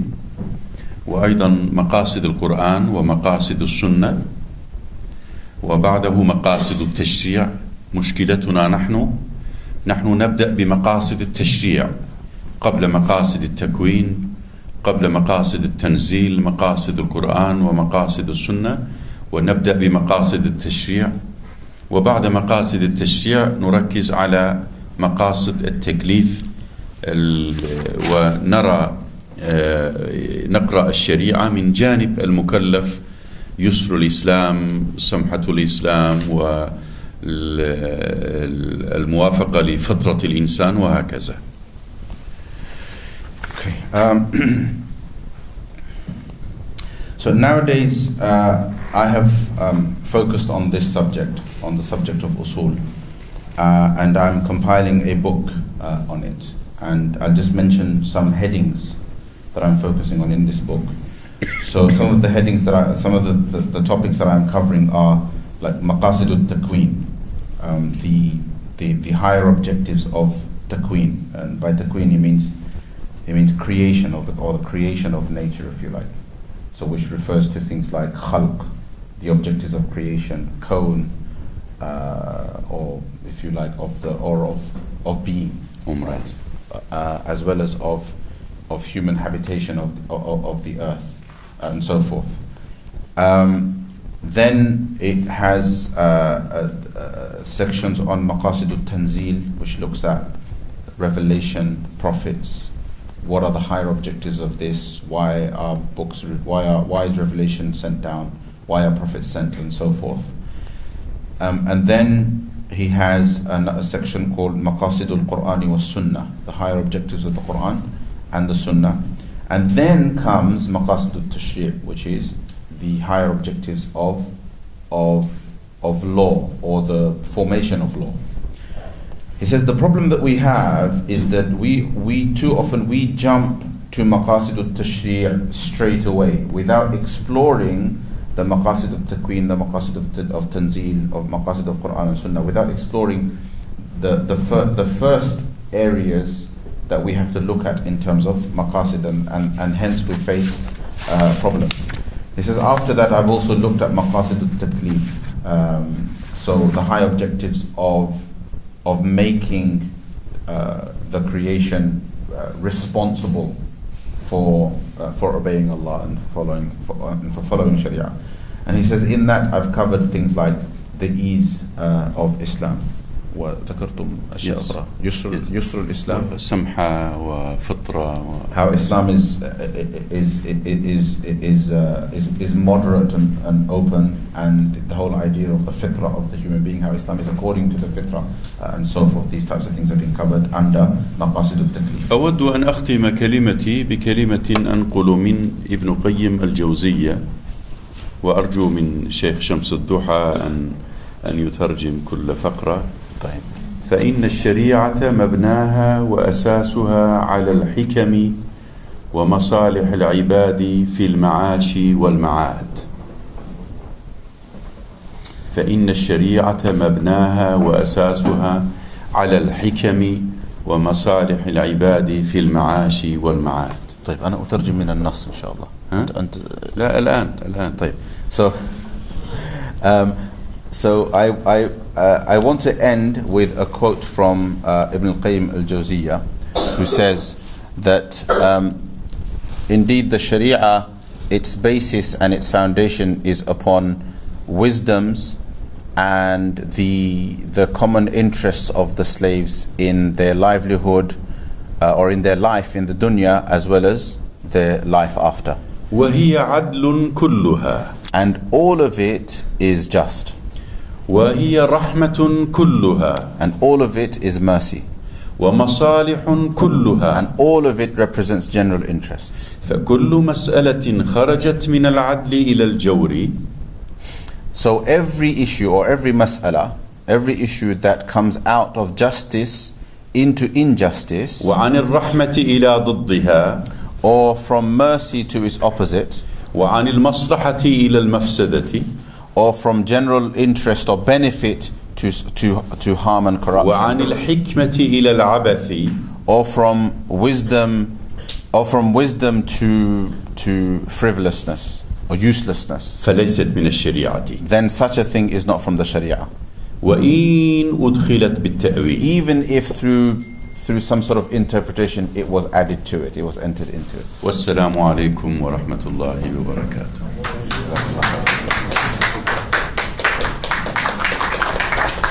جزاك الله شيخنا. طيب أسئلة؟ الله يبارك فيك. So inshallah the Sheikh will take questions. Inshallah. Translation is never easy, but alhamdulillah he made it easy for me. So questions inshallah. So ask your questions in Arabic if you want directly, or in English, and I will try inshallah and translate your question to the Sheikh inshallah. I'm sure the Sheikh understands English very well. Yeah, and the Sheikh understands English as well, so if he will save me the trouble, then he can answer directly from the question. And we will okay. So we will inshallah go on for about 20 minutes till 15:15. After that the Sheikh has another commitment.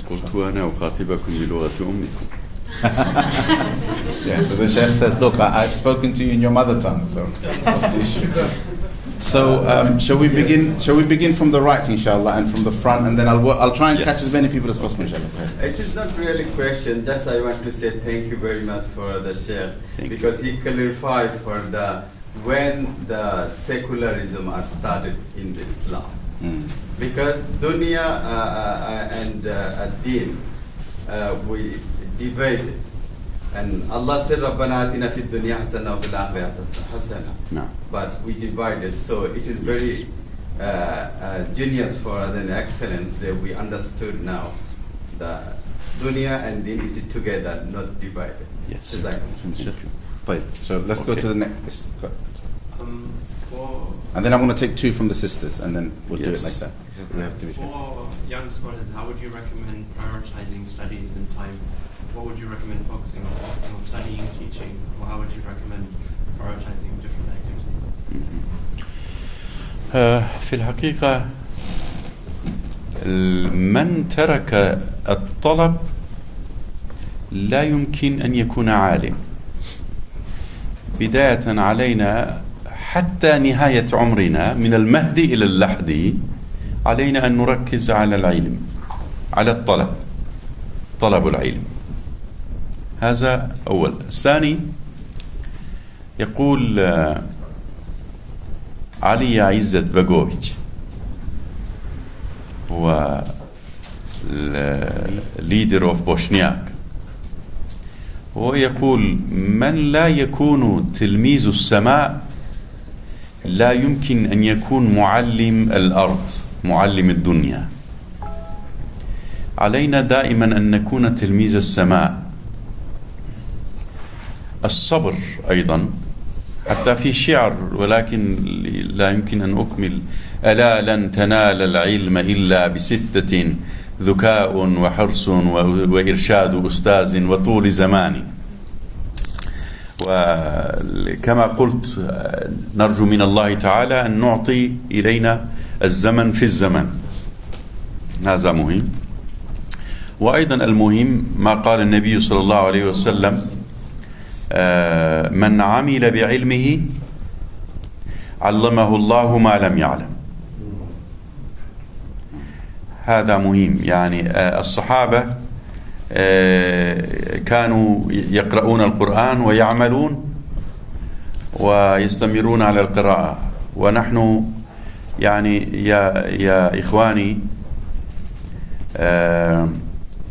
في عالم الإسلامي ازدادت بروفيسور ولكن أقل العلماء، ازدادت دوشنت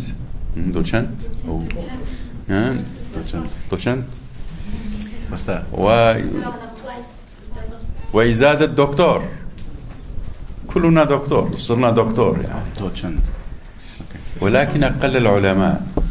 وفي هذه الأيام الأخيرة ظهر ديجيتال واعظون، ديجيتال واعظ كلهم يظنون أنهم علماء وهم يفرقون الناس. يعني كلهم هو يجلس في إنترنت ويفتي ويتحدث يتكلم ويفتي.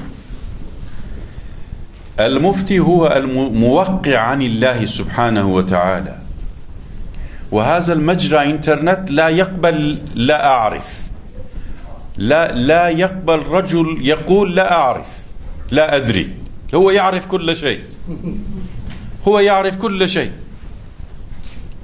علينا أن نجتنب من هذه الوعاظ والقصاص والبكاؤون.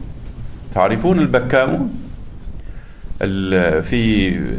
في عصور الوسطى أيضا كان يعني نبذة من الوعاظ كانوا يسمون بكاؤون.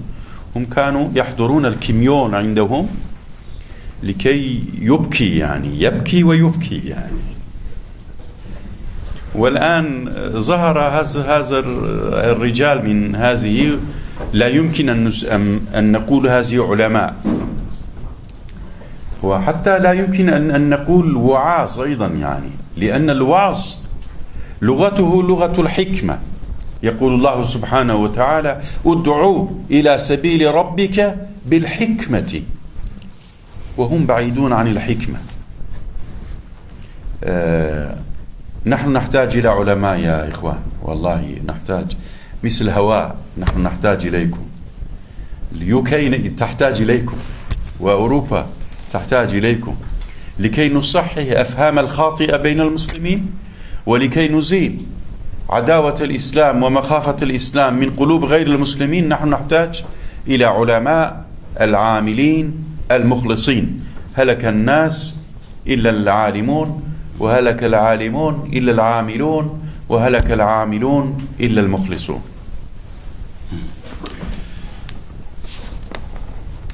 Right, I didn't note that very well, but inshallah. So the question was from the brother about how to prioritize, right, your learning. So the Sheikh says that, look, whoever learns, at the end of the day, whoever learns seeking, whoever leaves talab, whoever leaves seeking, whoever stops seeking can never become an alim. Sorry, there's Ibrahim College students in here, so please just remember this one. This is very important. So whoever leaves seeking knowledge never becomes a alim. وعندنا مشكلة شيخ، يعني الطالب يتخرج من دار العلوم أو من الجامعة الإسلامية فيظن أنه أصبح عالم، ولأجل ذلك يترك الطلب، يترك الطلب. أنا عالم، الناس الآن يعني يدعونني بأني عالم، يعني لأجل اللقب. ورسول الله سبحانه وتعالى كلما يدعو قال اللهم زدني علما. How can that be if the Prophet ﷺ asks for increasing in knowledge? Right, how can we give up seeking, mashallah? So, and he says that there's a scholar whose surname I don't get, but Ali Izzat Bagovic, right? Who he says that whoever can't especially his book is Islam is between East and West. Very famous book. I recommend everyone. Yes. Begovic, right? Yeah. So he says that whoever can't become a student of the heavens cannot become a student. The one who can't become a student of the heavens cannot become a teacher of the world. Yes. And of course, Imam Shafi'i's poetry, which I tried to find actually, that's how I ended up losing my notes. I can never remember poetry. I think my students know this. So Imam Shafi'i's poetry as well is quite important. Imam Shafi'i speaks about the things that you cannot seek knowledge without. So he says, you cannot seek knowledge without the following things. Shaykhna? So he says, Imam Shafi'i says, أخي لن تلن العلم إلا بستة سأنبيك عن تفصيلها ببياني. You can't seek knowledge except without six things. I'll tell you what they are, the details of them. ذكاء وحرص واجتهاد وبلغة. So intelligence, covetousness for knowledge, hard work, وبلغة, which last time I checked was a kind of maturity, right? Was maturity. وصحبة أستاذ وطول زمان, and the company of a teacher and a long time. إذن أرجوك أن تضيف شعر آخر. شكوت سوء حفظي إلى وكيع وأوصاني بترك المعاصي. تفضل. So that's one of the few I managed to. So, and of course Imam Shafi'i's famous poem where he complains to Imam Waqi', his teacher, شكوت إلى وكيع سوء حفظي فأرشدني إلى ترك المعاصي. So when he complains to him, Imam Waqi' guides him to give up sins, because he explains that knowledge is a light from Allah subhanahu wa ta'ala, وَنُورُ اللَّهِ لَا يُعْطَى لِعَاصِي, and the light of Allah subhanahu wa ta'ala is not given to the sinner. وَنُورُ اللَّهِ لَا يَبْقَى بِعَاصٍ. Subhanallah. And of course, as he said before in his talk, that we should pray for time inside time, if you remember what he said earlier. And there is also a hadith attributed to the Prophet ﷺ that whoever acts upon his knowledge, Allah gives him knowledge that he did not have before. And then the Sheikh comments that we have lots and lots of professors and dochents, whatever that means. We have lots of professors and sorry? Yeah. Dochent are like people who, I don't know, double up on qualifications, I suppose. And then you have this phenomenon of the digital wa'iz, the digital preacher. All right, it's the best way to put it in English, I think. Who think they are ulama but just confuse people. And then these people are giving fatwa, right? They just, people ask and then they give fatwa. The Shaykh says, Al-Mufti huwa al-muwaqi' anillah. So the Mufti, so by muwaqqa' you mean certified from Allah. Signature. Right? So Mufti is the one who kind of signs on behalf of Allah subhanahu wa ta'ala. Meaning that's how heavy and grave the position is of somebody who gives fatwa. And the problem with the internet, when you give fatwa on the internet, the problem with the internet is that the internet does not accept I don't know. Yes. The internet doesn't accept a situation where you don't answer the question. There is whoever's being asked the question is too obligated to give an answer, and that's a problem. And then you have the bakka'un, right? The crying preachers, whose credibility comes from how many tears they can shed. And he says that, look, don't fall for these things. And I suppose the more important thing is don't become that. And he says that there's all of these people who give us wa'd, who appear to be ulama or claim to be ulama, and we shouldn't necessarily accept them as ulama. He says wa'd necessarily, or preaching necessarily requires wisdom. It requires wisdom. And of course, if that wisdom isn't visible, if it's not there in the words, then the person cannot be considered a alim. And he says that we need ulama who are amilin, who are people of action, who practice their knowledge. And he mentions another hadith attributed to the Prophet ﷺ that all people are in destruction or are in danger except for the knowledgeable ones, and the knowledgeable ones are in danger except for the ones who practice. And I think that it ends with, and the ones who also practice, even they are in a grave danger. Okay. So we'll go to, and the ones who practice are in danger except for the ones who have sincerity. وَالْمُخْلِصُونَ عَلَى خَطَرٍ عَظِيمٍ. And the ones who have sincerity are also in grave danger. Thank you. Jazakallah khair. Yes, we'll start with the sisters now. Go on.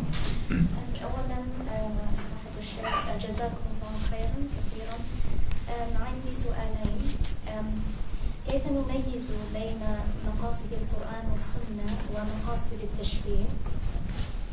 والثاني وما الطريق أو الوسيلة إلى دراسة هذه المقاصد التي ذكرتم؟ نعم، شكرا. في الحقيقة ابن القيم يقول في 1000 آية من القرآن الكريم الله سبحانه وتعالى يظهر المقاصد. 1000، أكثر من 1000. لا نحتاج إلى تأمل، هو الله سبحانه وتعالى يشرح. ولكن أنا أقصد من مقاصد القرآن أو مقاصد السنة الكليات التي نفهم من كثير من الآيات، نحن نسميه بالكليات، الأصول الكليات. وبعض المفسرين كتبوا عن مقاصد القرآن أيضا، مقاصد السور، وهذا نوع من التفاسير، لا سيما تفسير رشيد رضا المنار. في بداية هذا التفسير هو يركز على مقاصد القرآن، وأيضا لا سيما طاهر بن عاشور في التحرير والتنوير، هو كتب هذا التفسير على نهج المقاصد، هو كتب على منهج المقاصد. ولكن لا يزال نحن نحتاج إلى قراءة القرآن ونجمع المقاصد الكلية ونفهم كل آية تحت هذه الكليات.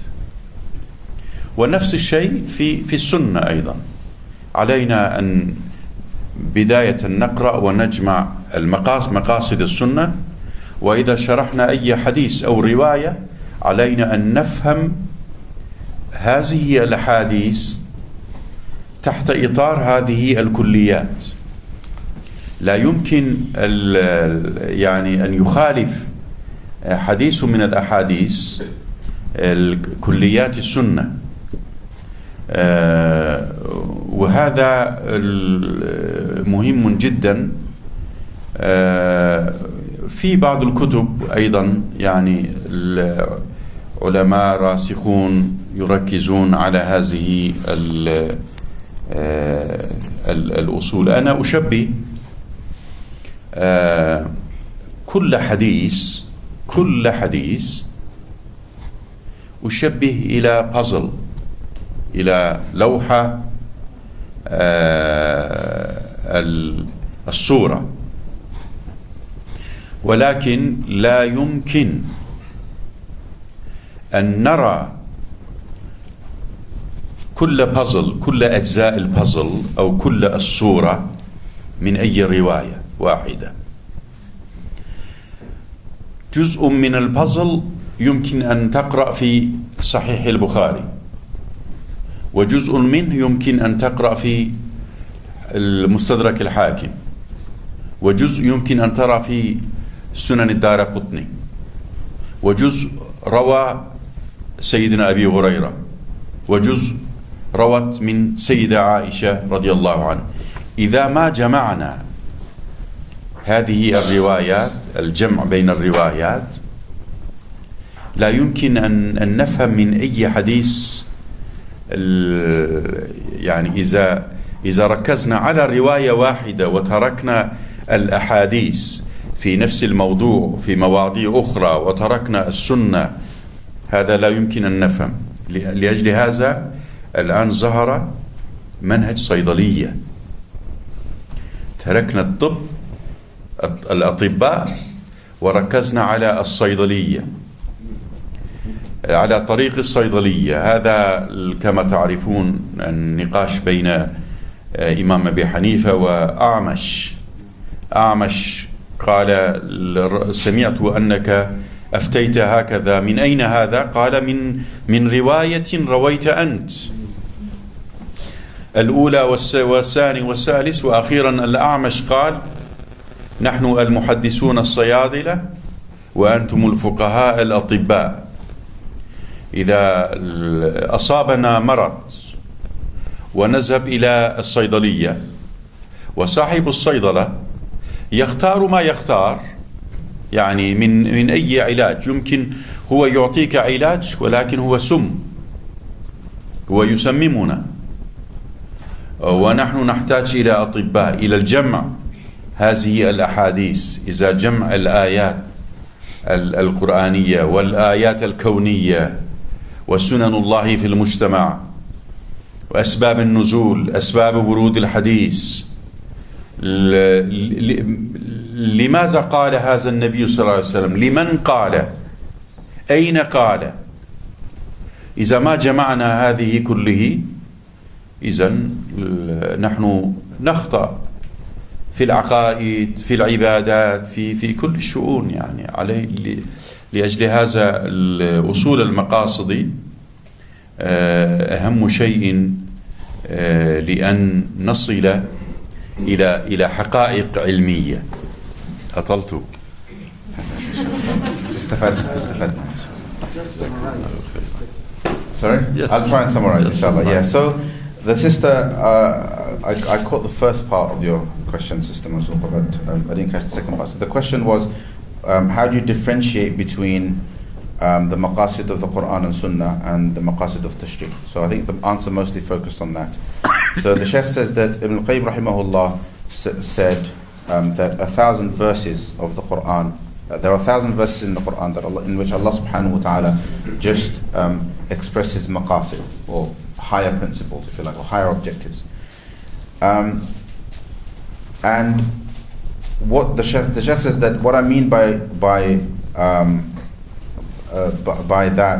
maqasid is kulliyat al-usul, which the way to translate that is total rules. Yeah, they're like meta principles, maxims, Yes. things that a single rule that apply to a multiplicity of subsidiary issues, right? So the verses that have maqasid in them, or the maqasidi verses, if you like, are the verses that have kulliyat al-usul, which we can extract from the verses. Some mufassirun have also looked at the maqasid of surahs as a particular genre. People like Imam Ibn Ashur has focused on this in his tafsir,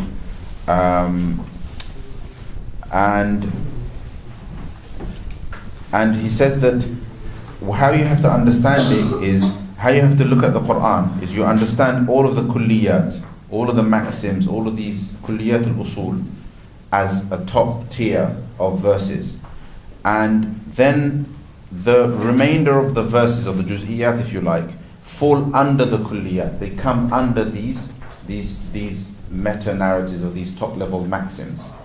And the same principle applies to the hadith, that you have principles and then you have the subsidiary issues underneath.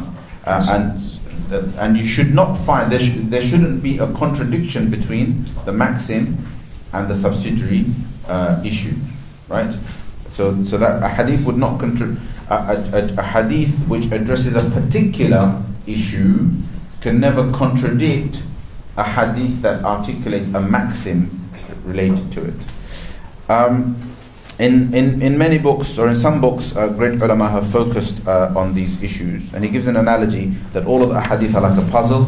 We can't see all of the pieces. We can't see the whole picture from a single piece of the puzzle. Meaning that we can't see all of the full picture represented by all of the pieces of the puzzle from a single narration of hadith, right? So there may be a piece of the puzzle in a narration in Bukhari, another piece of the puzzle in a narration of another hadith book, another piece in another hadith book, one piece in a hadith narrated by Abu Hurairah radiallahu anhu, another piece in a hadith narrated by another sahabi, and so on and so forth. It is only when you gather all of these narrations that collectively in these little bits speak about the same issue, and then we analyze all of them. Only then can we understand the full picture. Only then do we have the full puzzle. And he says that the problem is that we now have become pharmacists, and he's referring to that famous story of Abu Hanifa and Imam A'mash debating, Imam A'mash questioning Abu Hanifa about the basis for his fatwas, or what's this fatwa you've given, what's that fatwa you've given. And Abu Hanifa responding to him saying, actually I've given the fatwa based on a hadith that you yourself have narrated. That is based on a hadith that you yourself have narrated. And at the end of the debate, Imam A'mash came up with this famous statement. He made this famous statement that we the muhaddithun are the pharmacists and you, O fuqaha, are the doctors. The idea being that you see things that we don't see. We hold the treasure, we hold the narration, we hold the hadith, but we don't see as much as you see. So we are like the pharmacists who have the medicine. You are the doctors who prescribe the medicine, because you can see the full extent of the use of the medicine. So therefore we have to look at the whole picture in any narration or in any of any source text. The why, the who, the when, the full picture, and only then can we come to conclusions. But if we act like pharmacists, then you pick a tablet and you just pop it. Basically, that bit's from me. So the thing about the pharmacy, that if you're like that, then essentially you just become a drug addict, basically. Anyway, Sheikh, afwan. أضفت شيء. I have one question, not related with maybe. So what is the reason that over the world the Muslims Can I? Sorry, okay, but I'm going to try and distribute. I'm going to take one more question from a sister and then come back to the brothers. Okay, inshallah. So go ahead, sister, inshallah. فضيلة الشيخ هل من الممكن أن تذكر بعض النصائح الخاصة لطالبات العلم علوم الدين في هذا طالبات العلم. للطالبات في الحقيقة نحن كمسلمين من البداية نحاول أن نطير بجناح واحد، ولكن رسول الله صلى الله عليه وسلم طلب منا أن نطير بجناحين. لأجل هذا قال: العلم فريضة على كل مسلم ومسلمة. وتحول المدينة في عهد النبي صلى الله عليه وسلم إلى open university for everything, for every man and woman. ولكن بعد وفاة النبي صلى الله عليه وسلم كما قال اعترف سيدنا عمر، قال: نحن في عهد النبي كنا نخاف أن نعلي أصواتنا على نسائنا، كنا نخاف أن ينزل علينا الآيات ويعاتبنا. وفي الحقيقة التقاليد تقدم مبادئ الإسلام، لا سيما في مسائل النسائية. في مسائل النسائية تقدم التقاليد والأعراف على مبادئ الإسلام. نحن علينا أن نعترف هذا. رسول الله صلى الله عليه وسلم استشار، أول ما استشار الوحي مع زوجته. يعني نزل من حراء فجاء إلى خديجة إلى أم المؤمنين فقال: خشيت على نفسي. وماذا أجابت؟ قال: إن الله لا يخزيك أبدا، إنك لتصل الرحيم، إنك لتحمل الكلة، إنك هكذا وهكذا. استشار الوحي الأولى مع امرأته.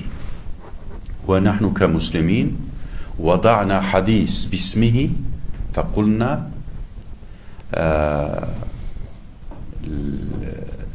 لا تستشيروا، شاوروهن وخالفوهن. ورسول الله صلى الله عليه وسلم أخذ معلم بالأجرة لكي يعلم امرأته اللغة الأجنبية، ولكن نحن وضعنا حديث فقلنا لا تعلموهن الكتابة، وهكذا. يعني كثير جدا. لأجل هذا نحن نحتاج إلى عالمات، ليس علماء فقط، علماء رجال فقط. نحن نحتاج إلى عالمات أيضا كعالم الإسلامي وأسرة الإنسانية. نحن نحتاج علينا نرى سيدة عائشة رضي الله عنها، سبحان الله سبحان الله. زوجتي هنا معي، ولكن هو حضر رسالة دكتوراه، رسالة ماجستير عن روايات سيدة عائشة في التفسير. ولأجل هذا في بيتنا نحن ناقشنا كل الموضوع، وقلت في نفسي: يا رسول الله، يا رسول الله، كيف وجدت الوقت وتعلمت أمنا، درست أمنا عائشة رضي الله عنها بكل جوانب الإسلام، بكل جوانب الإسلام، أكثر مع التكرار أكثر من 5,000 أحاديث،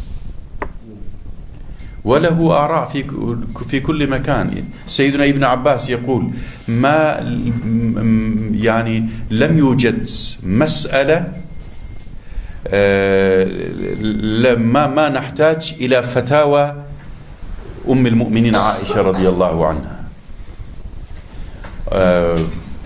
لأجل هذا أيضا يعني الأخوات الكرام نبارككم لجهودكم كنا، وكما قلت نحن نحتاج إلى عالمات أيضا، يعني علينا أن نطير بجناحين إن شاء الله.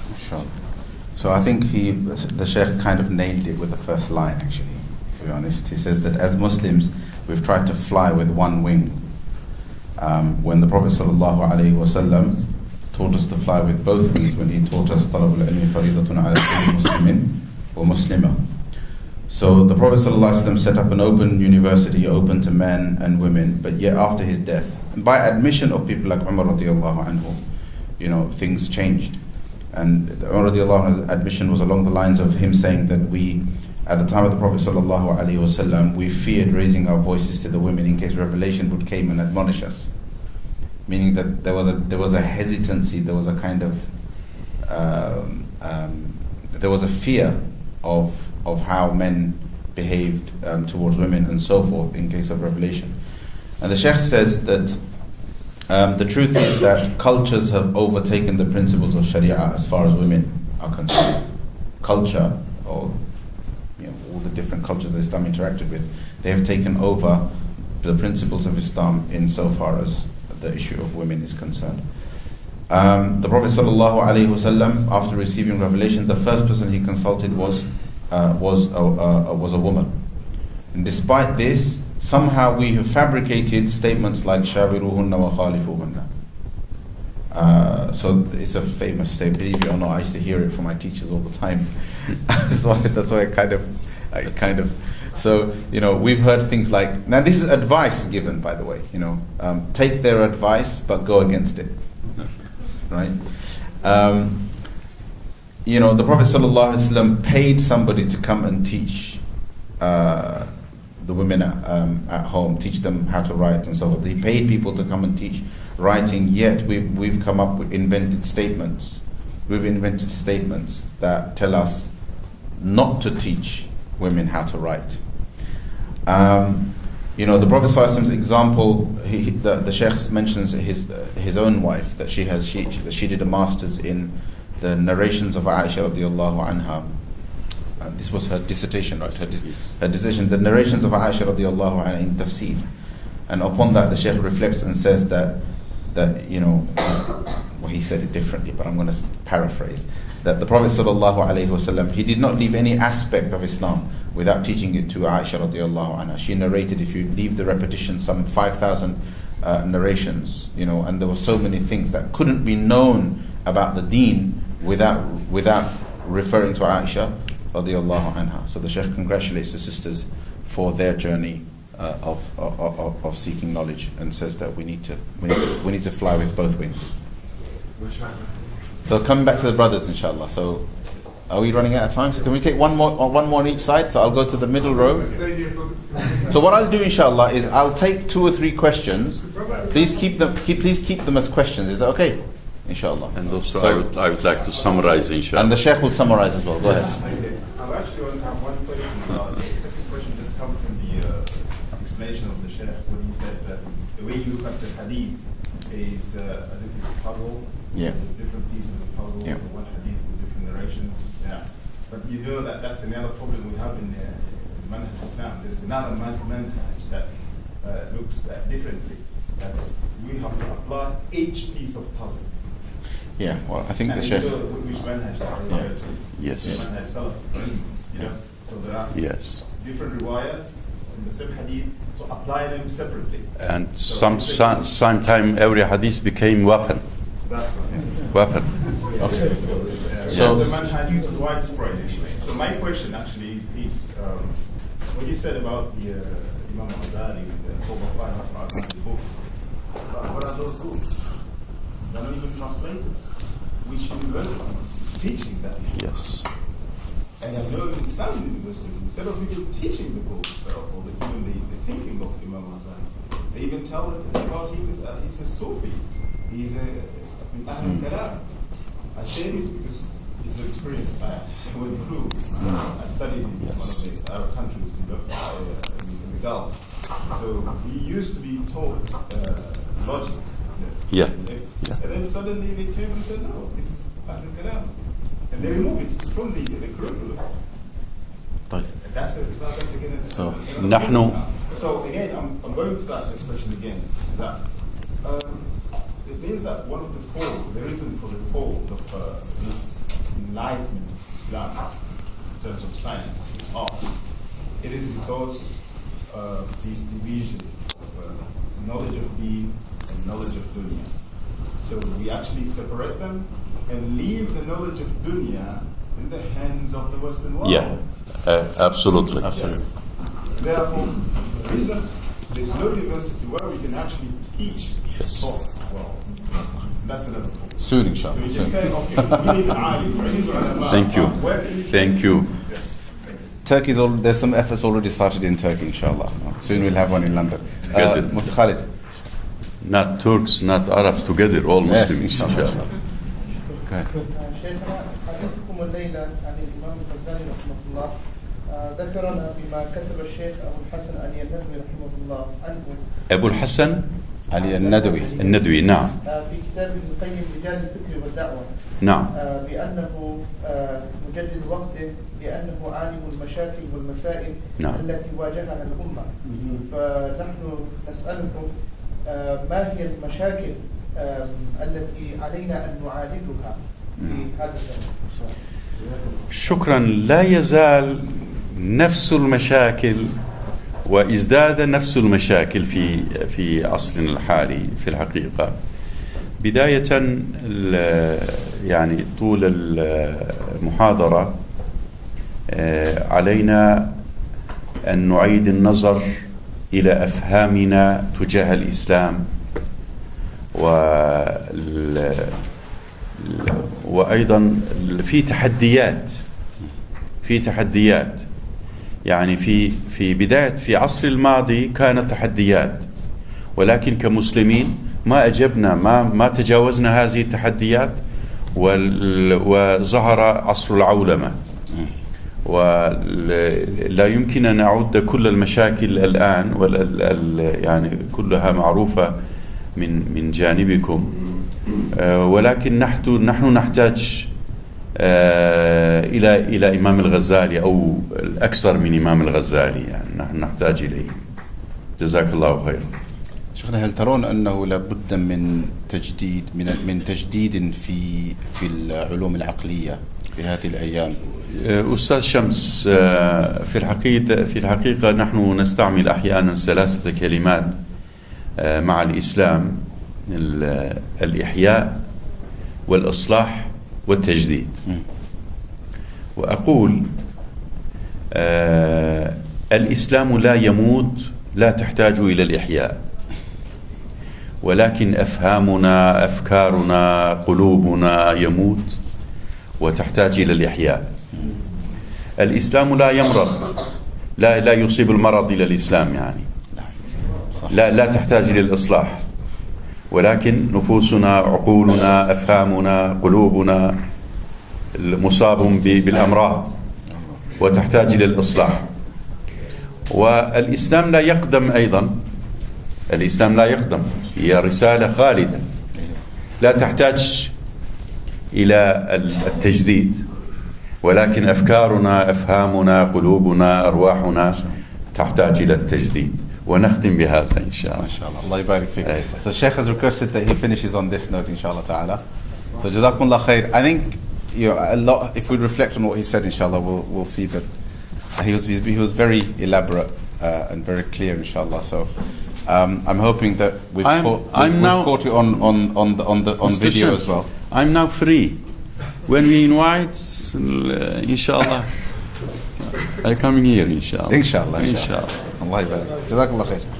Jazakallah khair. And so I'd like to close formally and thank Sheikh Gormez for coming, and I mean, I think he came straight from Cardiff, straight into here and delivered the talk.